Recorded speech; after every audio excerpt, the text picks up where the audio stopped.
Un déploiement de forces diffusé sur les chaînes vénézuéliennes.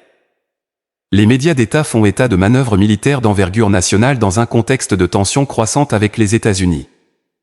Le ministre de la Défense du Venezuela a inspecté les systèmes de défense antiaérienne et a mis en garde Washington contre toute tentative de renversement du gouvernement. Ces exercices militaires interviennent alors que le président Nicolás Maduro a promulgué une nouvelle loi-cadre de défense nationale visant à intégrer les forces civiles et militaires.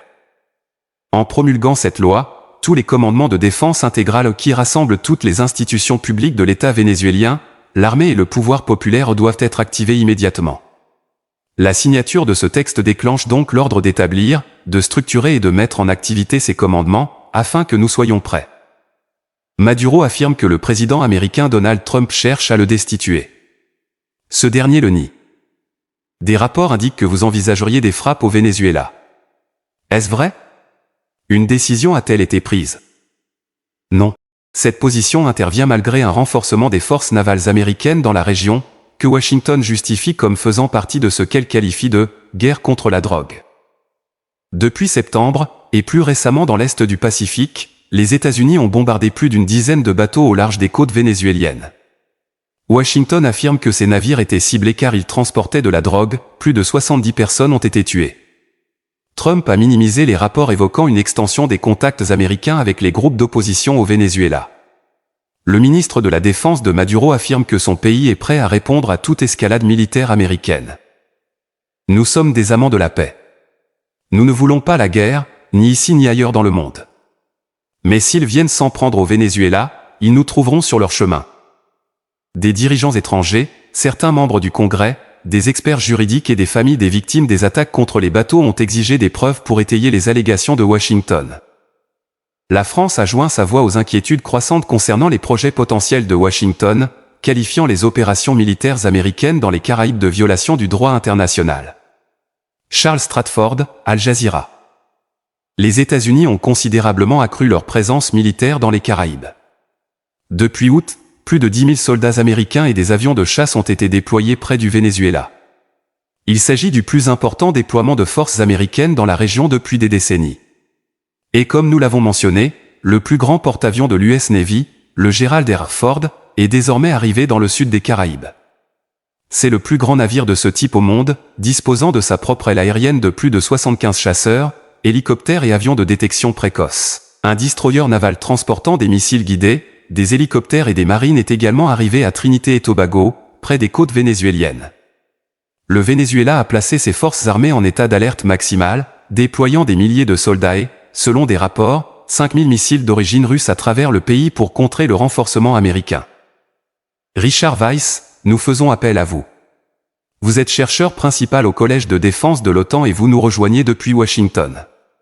Quelle est la portée réelle du déploiement de ce porte-avions américain dans la région? Symboliquement, c'est très significatif. Je ne me souviens pas qu'un navire de guerre aussi imposant soit jamais entré dans les eaux d'Amérique du Sud.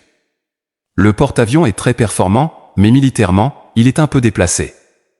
Ce type de groupe aéronaval est conçu pour combattre dans un espace aérien contesté. Si les États-Unis devaient entrer en guerre contre l'Iran dans le Golfe ou contre la Chine dans le Pacifique, une telle puissance aérienne mobile serait cruciale. Ici, les États-Unis ont déjà la supériorité aérienne. Son déploiement est donc peut-être davantage motivé par des considérations symboliques, pour manifester la puissance américaine et, comme votre reportage l'a suggéré, pour encourager l'armée vénézuélienne à remplacer Maduro par un autre dirigeant, ouvrant la voie à des élections libres. Donc, si je vous suis, le message envoyé est en quelque sorte symbolique, c'est bien cela. Oui, je pense que si les États-Unis devaient envahir le Venezuela, les milliers de marines sur les navires amphibies seraient bien plus utiles. S'il s'agissait de mener des frappes aériennes sur des cibles au Venezuela, ils pourraient utiliser les avions du porte-avions, mais aussi de nombreux autres appareils stationnés à proximité ou même décollant des États-Unis, ainsi que des drones. L'utilité militaire du porte-avions n'est donc pas très claire, mais symboliquement, c'est un navire massif. Il démontre incontestablement la puissance américaine dans la région, à l'intention des Vénézuéliens et des autres. N'est-ce pas perçu par beaucoup comme une provocation, cependant? Un risque réel de mauvaise appréciation ou de confrontation entre les forces américaines et vénézuéliennes existe. Et comme l'ont dit certains officiels vénézuéliens, leur pays répondra à toute provocation. Certes, mais ce qu'ils pourraient faire n'est pas vraiment évident. L'armée vénézuélienne n'a pas la capacité d'attaquer le porte-avions. Mon analyse est que si les États-Unis devaient réellement envahir le pays, l'armée tenterait d'organiser une campagne de guérilla. Cela ressemblerait à ce que nous avons vu en Irak après mars 2003. Les États-Unis pourraient certainement vaincre l'armée vénézuélienne régulière et occuper le pays, mais ils s'engageraient alors dans une insurrection prolongée. Et comme nous l'avons vu en Irak et en Afghanistan, cela n'est pas très populaire aux États-Unis. Je persiste donc à penser que le président Trump n'ordonnera pas une invasion à grande échelle du Venezuela.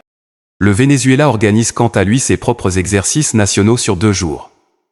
Quel message pensez-vous que Caracas envoie avec cette démonstration, et à qui? La question à qui est cruciale. Une partie du message s'adresse aux États-Unis, nous allons nous défendre. L'armée soutient Maduro. Mais c'est probablement aussi conçu pour intimider le public domestique et les militaires à travers le pays, n'essayez pas de renverser le gouvernement, de nous défier. Nous disposons encore de nombreux moyens coercitifs pour vous réprimer. Très bien. Richard Weiss, chercheur principal au Collège de défense de l'OTAN, merci beaucoup de nous avoir accordé cet entretien depuis Washington. Merci de m'avoir invité. Ne passez pas à côté de l'information complète.